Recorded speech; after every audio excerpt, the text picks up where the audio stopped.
All right, let's talk about Klaviyo and what it does for the modern e-commerce brand today, right? So you got to think of Klaviyo as an operating system for building your customer relationships. It's not just an email tool. It's not just an SMS tool. It's not just a tool you just send out campaigns. It's a customer data platform, and we'll get into what that actually means. But it connects your customers. It collects information about your customer behavior, what actions they took, what they didn't do, and then what they're likely to do. And it keeps it in all in one place. And you use that information to make decisions, create your campaigns and flows and etc., um, and drive revenue for your business. So let's get into it. Okay. So we're talking about customer data platform versus paid ads, and essentially what that means is owned traffic or owned assets versus what you pay for and quote unquote rent. And so paid ads you're renting, once you stop paying, traffic stops, revenue stops. Compare that with the customer data platform like Klaviyo, where you own your customers' data. And so that keeps generating revenue for you, and you have to keep paying for it. But you do have to keep acquiring. But essentially, the data is yours, right? So the platform is not going to come, Klaviyo is not going to wipe your data clean and say, sorry, we're going to shut down your account.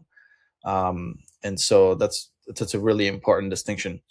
And so you got a key statistic here is that the total revenue from retention channels is what you want to pay attention to, right?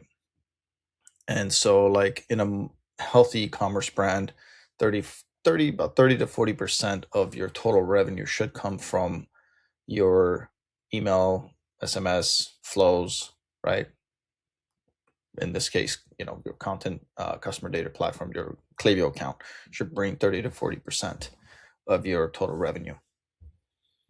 And so yeah, we want to think about Klaviyo as your main customer hub. So you're keeping information here, you're collecting information, I should say, about what they're doing, what product they've clicked on, what they viewed and didn't click on, what they purchased.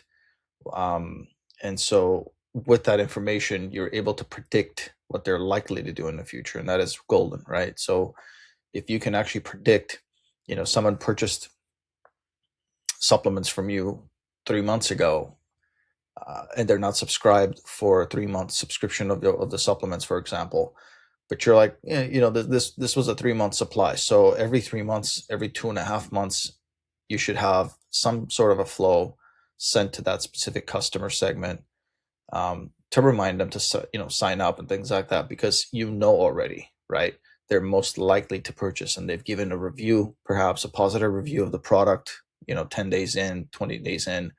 And so they like the product, they ordered it. It was a 3 month supply, so we should hit them up, right, and say, hey, why don't you subscribe, and buy again, right? So that kind of predictive analysis helps you generate revenue for your business. And then let's talk about deliverability as the invisible constraint, right? So I get this a lot. Like a lot of brands, they think like, okay, I've got 50,000 people subscribed to my channel, or not channel, sorry, my newsletter. I'm gonna blast every time that we have something going on. I want to send it out to every one of those people, right? Um, that is literally the fastest way that you could kill your email deliverability, for example. And what we mean by deliverability is how likely is it that your email lands in the inbox of the target that you're sending it to, your subscriber. And there's a lot of things in play as far as like how you set up your deliverability from the start, and what you do after in terms of content to improve deliverability. But essentially what it means that, if customers ignore you, right, then they are basically most likely to delete your messages, right? They're either going to ignore you, take no action, or they're going to delete your message. Same thing, like no one sees the message that you're sending. That hurts your reputation. The deliverability is the reputation that you have, right? With the email platforms that your customers using. It could be Yahoo, they could be on Yahoo, MSN, Google, right? And so they pay attention to what their customers doing with your emails. Are they opening? Are they clicking? Are they not doing anything? Are they marking it as, spam? And so when reputation drops, your messages overall drop, right, as far as like trying to reach the customer. That deliverability rate drops. So even if you had like VIPs and people always buying from you and they love your content, they're waiting to get your messages, etc., they could also start to get your messages can land in their spam box, and so or just not be sent. Klaviyo is a platform, and other platforms like Klaviyo, if they notice that you are continuously sending out garbage or things that people don't care about and they constantly hit spam, and you're in a shared IP with Klaviyo, for example, you don't have your own dedicated IP, they're going to want to restrict your messages. So if you're sending out 50,000 messages, you're going to notice that, maybe like 5,000 of them actually got delivered. And so it's really important to pay attention to deliverability. And this is a topic that we could talk about. We will talk about in other videos. So flows create revenue baseline. Keep that in mind. So campaigns create spikes, right? You send out a Black Friday, Cyber Monday, whatever, promotional campaign. You generate revenue and then it dips because the campaign is one time. Flows create stability for your business in terms of revenue, because flows constantly are running in the background and they're triggered based on somebody placing an order, somebody abandoning cart, something becomes profile becomes inactive, or someone crosses a value threshold, like to become a VIP, or they graduate into the next tier closer, to becoming a VIP, etc. You could have all sorts of criteria that triggers the flow. And so once you set up the flows correctly, they run in the background 24/7, right? So they're your most profitable system in Klaviyo, for example. And so it doesn't require like weekly content planning and things like that. They're just set up correctly. The emails in them, the cadence, the sending, the timing, the messages in the emails that are being sent out, what segment they're being sent out, and you're good to go, right?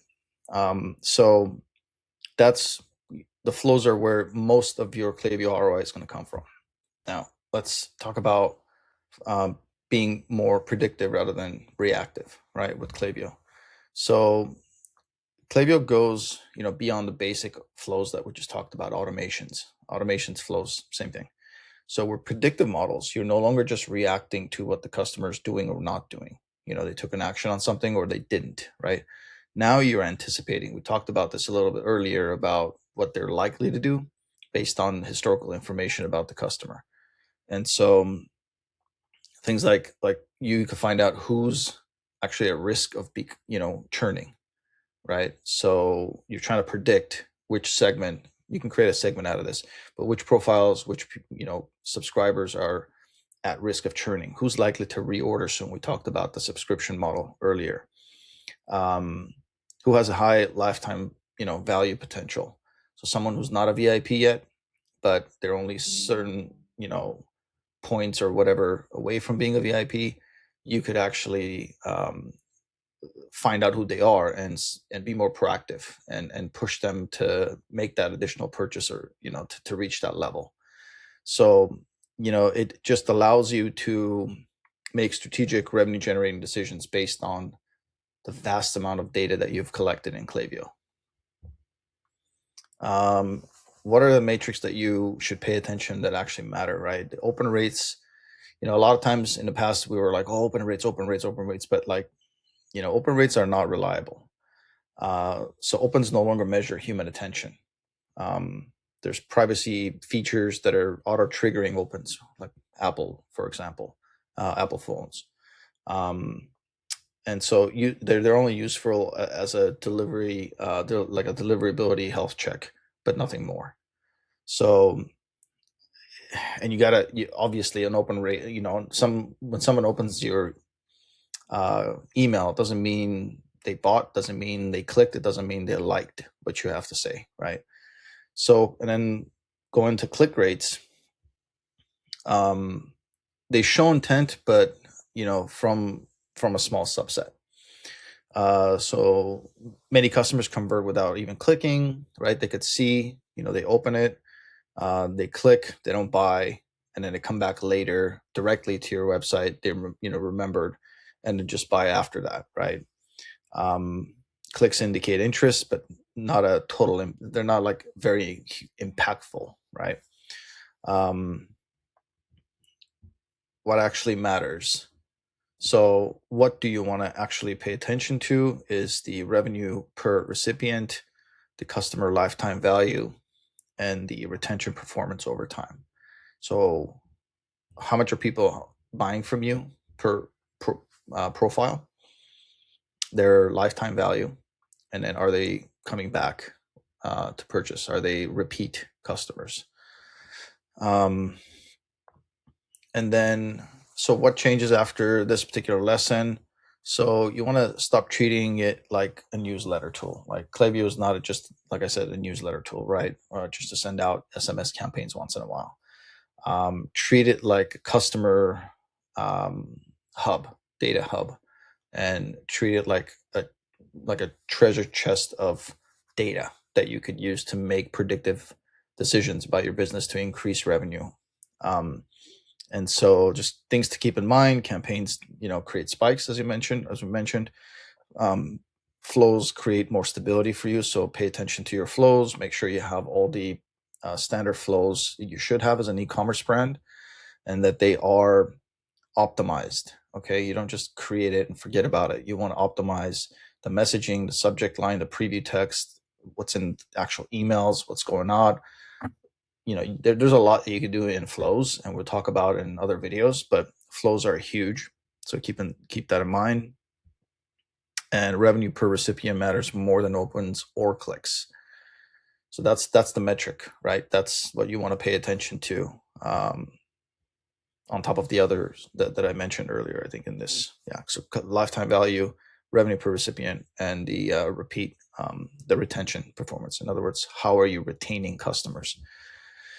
And so the next one that we'll talk about video is the lifecycle marketing flywheel, which is going to be like how you attract, acquire, engage, nurture, retain, advocate, and then convert, right?